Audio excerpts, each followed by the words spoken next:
Hello traders, welcome to Srilakshmi trading academy. ಇದು ಇವತ್ತಿನ trade 84,000 put as per strategy entry ಬಂದಿತ್ತು. Morning sideways ಇತ್ತು.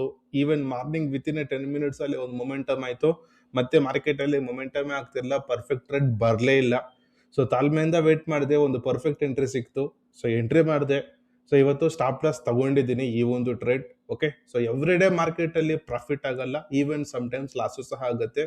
So stop loss ಇಟ್ಟಾಯ್ತು, stop loss ತಗೊಂಡು system ನ ಕ್ಲೋಸ್ ಮಾಡಿಬಿಟ್ಟು ಇವಾಗ ಒಂದು ವೆಬ್ ಸೀರೀಸ್ ನೋಡ್ಕೊಂಡು ಬಂದೆ. ಓಕೆ, ಸೊ ಈವೇನ್ ನೋಡೋದಾದ್ರೆ ಜೀರೋ ಟು ಹೀರೋ ಸ್ಟ್ರಾಟಜಿ ಸಹ ನಮ್ದಿದೆ. ಸೊ ಜೀರೋ ಟು ಹೀರೋ ಸ್ಟ್ರಾಟಜಿಯಲ್ಲಿ ಸ್ಟೂಡೆಂಟ್ಸ್ ಸಹ ಪ್ರಾಫಿಟ್ ನ ಬುಕ್ ಮಾಡಿದ್ರು. ಸೊ ಎನಿಹೌ ನಾನು ಸ್ಟಾಪ್ ಲಾಸ್ ನ ತಗೊಂಡಿದ್ದೀನಿ ಅಲ್ವಾ, ಸಾಕು. ಇವತ್ತು ಈವನ್ ಲಾಸ್ಟ್ 2-3 ಡೇಸ್ ಇಂದ ತುಂಬಾ ಚೆನ್ನಾಗಿ ಪ್ರಾಫಿಟ್ ಆಯ್ತು. ಇಟ್ಸ್ ಓಕೆ, 13 ಮಂತ್ಸ್ ಕೊಡೋಣ ಮಾರ್ಕೆಟ್ಗೆ ಅಂತ ಕೊಟ್ಬಿಟ್ಟು ಸೊ ಆಚೆ ಬಂದ್ಬಿಟ್ಟೆ. ಮತ್ತೆ ಸಿಸ್ಟಮ್ ನ ಕ್ಲೋಸ್ ಮಾಡಿಬಿಟ್ಟು ಸ್ವಲ್ಪ ನಾನು ವೆಬ್ ಸೀರೀಸ್ ನೋಡ್ಕೊಂಡು ಇವಾಗ ಬಂದೆ. ಸೊ ನೋಡೋದಾದ್ರೆ ತುಂಬಾ ಚೆನ್ನಾಗಿ ಮೊಮೆಂಟಮ್ ಆಗಿತ್ತು. ಸೊ ಈವನ್ ಸ್ಟೂಡೆಂಟ್ಸ್ ಗೆ ಗೈಡ್ ಮಾಡ್ತಾ ಇದ್ದೆ, ವಿತಿನ್ 2 or 3 ಡೇಸ್ ಅಲ್ಲಿ ತುಂಬಾ ಚೆನ್ನಾಗಿ ಮೊಮೆಂಟಮ್ಸ್ ಬರುತ್ತೆ ಅಂತ. ಇವತ್ತು ಸಹ ನೀವು ನೋಡಿದ್ದೀರಾ, ತುಂಬಾ ಚೆನ್ನಾಗಿ ಮೊಮೆಂಟಮ್ ಆಯ್ತು. Okay, anyhow stop loss and profit both are common sir stock market ಅಲ್ಲಿ. ಸ್ಟಾಪ್ ಲಾಸ್ ಇಟ್ಟಾಗಿದೆ ಅಂತಂದ್ರೆ ಸ್ಟಾಪ್ ಲಾಸ್ ನ ತಗೊಂಡು ಆಚೆ ಬರಬೇಕು. ಕೊನೆಗೆ ಸ್ಟಾಪ್ ಲಾಸ್ ಇಟ್ಟಾಯ್ತು.